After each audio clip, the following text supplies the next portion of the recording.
ఒక Paytm batch పెట్టుకున్నారు. ఒక ఆర్గనైజ్డ్ క్రైమ్ దిశ.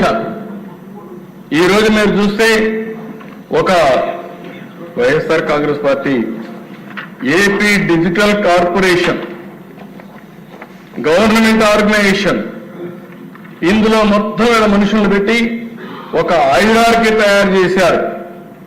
టాప్ ట్రాన్స్మిటర్స్ సెకండ్ లెవెల్, అక్కడి నుంచి third level Jagan connectivity connects, Jagan connect, third అక్కడి నుంచి మునుగళ్ళ హరీశ్వరెడ్డి, మిగిలిన వాళ్ళైతే అనఫిషియల్, అక్కడి నుంచి వేరియస్ బ్రాంచెస్ చేసేసుకొని వీళ్ళ అడ్రస్లన్నీ కూడా తెలియకుండా ఎక్కడికక్కడ ఇష్టానుసారంగా ఎక్కడెక్కడో కూర్చొని ప్రపంచం మొత్తం పేర్లన్నీ కూడా ఎక్కడికక్కడ షీల్డ్ చేసేసి, అడ్రస్లు షీల్డ్ చేసి ఇష్టానుసారంగా సోషల్ మీడియా వాడే పరిస్థితికి వచ్చారు అధ్యక్ష.